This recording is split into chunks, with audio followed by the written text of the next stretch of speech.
नमस्कार। कंप्यूटर, ये शब्द तो हम रोज सुनते हैं, इस्तेमाल करते हैं, पर क्या कभी सोचा है कि ये सफर, ये कहानी शुरू कहाँ से हुई? तो चलिए आज इसी कमाल की यात्रा को समझते हैं। आज की जो मॉडर्न डिवाइस है ना, इनकी जड़ें पता है कहाँ हैं? बहुत बहुत पीछे। और कहानी की शुरुआत किसी मशीन से नहीं, बल्कि एक एक शब्द से होती है। तो हाँ, सबसे पहले इसी शब्द को पकड़ते हैं, कंप्यूटर। आखिर इसका मतलब क्या है और ये आया कहाँ से? ये काफी दिलचस्प है, पता है?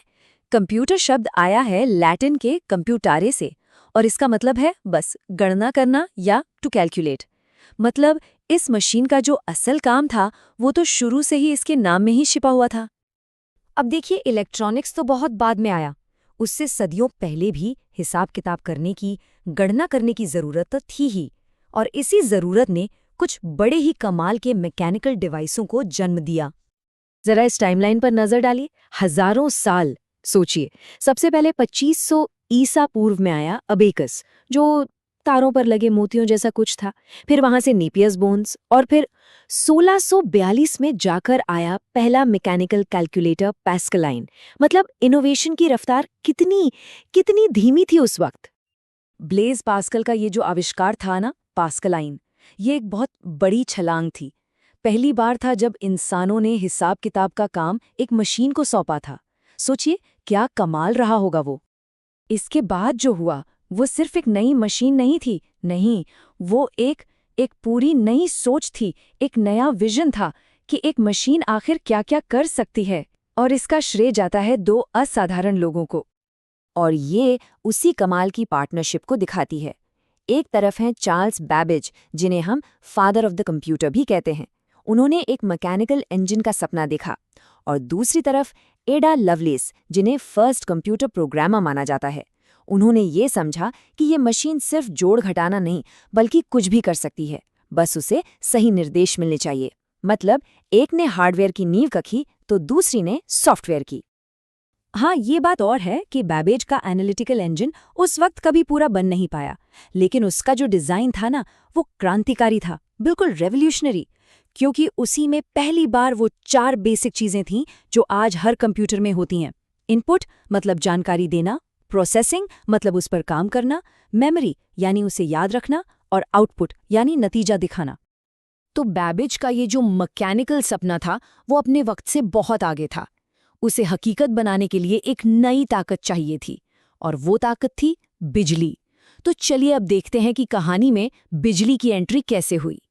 ये ना एक रिले रेस की तरह था। इनोवेशन की मशाल पहले बैबेज के थ्योरेटिकल इंजन से हर्मन हॉलरिथ के कैबुलेटर तक पहुंची। इसने पहली बार जनगणना के डेटा को प्रोसेस करने के लिए बिजली का इस्तेमाल किया। और फिर ये मशाल आगे बढ़ी मार्क आई तक, जो पहला फुली ऑटोमेटिक इलेक्ट्रोमैकेनिकल कंप्यूटर बना। और यहाँ एक मज़ेदार फैक्ट भी है। ये जो टैबुलेटर के इन्वेंटर थे ना, हर्मन हॉलरिथ, उन्होंने जो कंपनी शुरू की थी, वही आगे चलकर बनी IBM। जी हाँ, वही IBM। तो अब हम पहुंचते हैं कंप्यूटर युग की असली सुबह पर।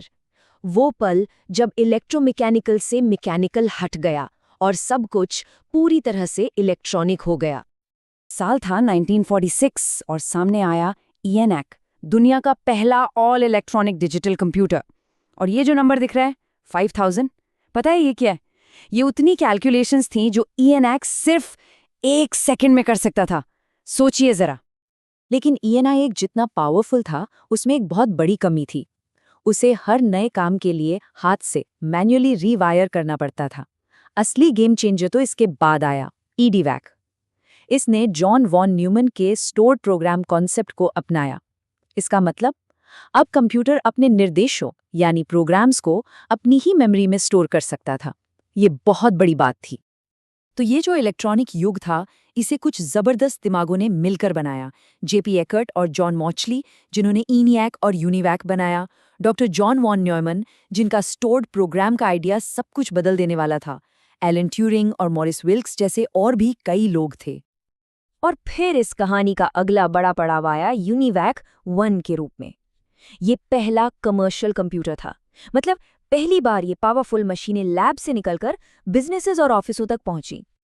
तो देखिए, कहाँ अबेकस के कुछ मोती और कहाँ ये कमर्शियल कंप्यूटर। ये पूरा सफ़र असल में इंसान की अपनी क्षमता को बढ़ाने की कहानी है। इनोवेशन की ये यात्रा रुकी नहीं है और कभी रुकेगी भी नहीं। तो सवाल यही है कि कंप्यूटिंग की अगली पीढ़ी, आने वाला कल, हमें कहाँ ले जाने वाला है।